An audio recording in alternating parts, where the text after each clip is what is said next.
até um molecão hoje para a gente falar de uma coisa que preocupa muitos donos, principalmente de gatos. A gente sempre fala de cachorro aqui no molecão, né? A gente deixa os gatinhos de lado, acho que é por causa da Mara. A gente sempre tem a preocupação de reservar sempre um tempinho. Mesmo que a Mara não queira, né? Exatamente. Por mais que a Mara não goste, a gente sempre reserva. E esse assunto que a gente vai falar hoje, na verdade, é realmente bastante preocupante, ele pode levar até a morte.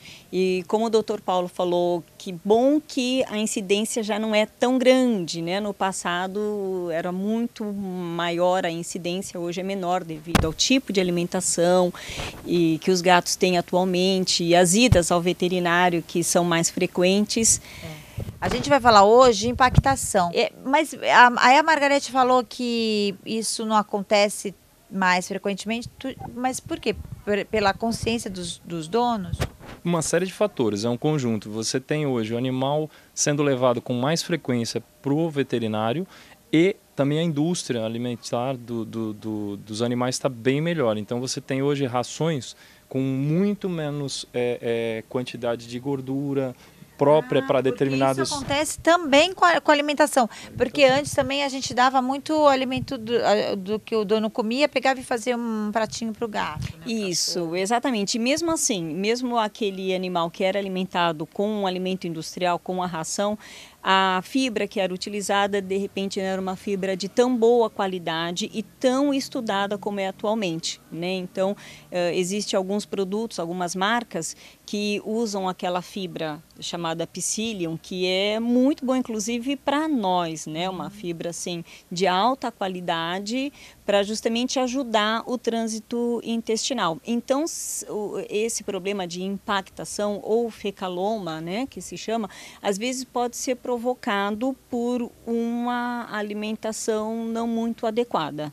Você tem alguns animais, isso não é de espécie, é alguns animais, tá? Isso é predisposição individual. Eles têm um trânsito mais lento, eles têm dificuldade de estar eliminando. Então você já tem, inclusive, rações, além de ter a melhora, já específicas para esse tipo de animais. Agora, eu vi que vocês prepararam aqui essa mesa com alguns brinquedos, né? Mas esses são brinquedos ideais, próprios ou que a gente deve ter cuidado? Então, na verdade, foi até por acaso que a gente expôs isso daqui, não tinha pensado nisso, é que a gente estava conversando antes do programa e o Dr. Paulo tinha falado que muitas vezes essa impactação, esse objeto estranho que o gato ingere, muitas vezes é ao brincar com algum carretel. O gatinho adora. Eles adoram, exatamente. Aí o carretel se desenrola e ele acaba engolindo aquela linha, né? E a linha às vezes pode prender na língua e causa assim, um estrago muito grande ao animal. Então eu estava falando para ele, bom, então carretel de linha, novelo de lã não pode ser dado como brinquedo para gatinho, porque é muito comum, né? Existe até alguns brinquedos que são em formato de novelo de lã. Ele falou, não, jamais, dá realmente um brinquedo para o gato. Que é próprio para isso. Que é próprio para isso e que ele tem a certeza que não vai engolir, né? Isso para o cão, para o gato. É até um pouco cultural, né? O pessoal brinca com o gato, todo desenho, você pode ver. Eles brincam, eles não querem que o gato perceba que você que está mexendo. Então sempre tem um prolongamento. E linha é um dos principais, porque você amarra alguma coisa na linha e pega. A hora que ele consegue desprender o objeto da linha, essa linha vai ficar solta e o animal vai ingerir e normalmente o trânsito, a linha é grande e vai ficar no trânsito intestinal inteirinho.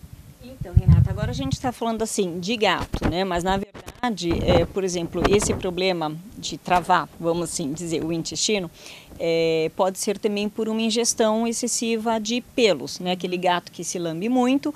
Ou forma aquela bolinha de pelo, né? Isso, exatamente. E no coelho, porque o Dr. Paulo atende silvestres, então ele tem esses casos. O coelho também é um animal que se lambe muito e, diferentemente do gato, ele não consegue regurgitar, ele não consegue eliminar através da boca o pelo. O coelho é uma espécie que ele não vomita. Anatomicamente ele não consegue vomitar. Então esses pelos que ele ingere, que ele tem um hábito muito parecido com o gato, né, e o pelo muito parecido também, ele vai parar no estômago e eventualmente pode estar parando também no intestino. E isso é fatal? Ou só causa um incômodo? Na maioria das vezes ele para no estômago e pode formar o que a gente chama de tricobezoário, né, que é um acúmulo de pelos, vários pelos vão se acumulando por um período e eles vão ficar duro como uma bola de bilhar. aquilo faz com que o animal não consiga mais se alimentar, porque ele dá um estado de repressão no estômago. Então o que acontece? Geralmente é cirúrgico. E qual procedimento, assim? O gato engasgou, o que a gente pode fazer? Olha, primeiro momento é você observar muito, saber muito bem o comportamento do teu animal. Porque ele dá muitas dicas. E que nem acontece, o pessoal vai ver quando o animal já tem um sintoma mais sério. É porque o cachorro é escandaloso, né? Agora, me parece. Agora o gato é mais quietinho, mais discreto, né? É um animal bastante assim discreto. Mas mesmo assim, observar sempre o animal, acompanhar você, aprender qual que é aquela rotina do teu animal, como que ele se expressa, mesmo o cachorro. Tá? Então, assim, é interessante saber, não, ele costuma defecar 2 vezes ao dia. Legal observar isso, ter esse carinho, essa responsabilidade de até ir observando isso. Se passou um dia, fez uma vez só, passou um dia, não fez nenhuma vez, 2 dias, não fez nenhuma vez, veterinário, entendeu? Independente, pode ser o cachorro também, porque o cachorro também tem o problema dessa constipação. Então não é só na hora que engasga, né? Às vezes ele não engasga, não demonstrou que tem alguma coisa incomodando. Vai passando dias e aí você vai perceber e pode ser tarde demais. Exato. Na realidade, a impactação, o animal ele não tem nenhum problema na parte do esôfago e às vezes nem do estômago, é no intestino mesmo, ele não defeca. Tá. Em não defecar, se ele está com a frequência alimentar, a ingestão de água normal, a gente fica menos preocupado, mas já tem que observar, porque gato não defecar é uma coisa às vezes meio comum, ele demora um pouco, às vezes 1-2 dias, dependendo da espécie também.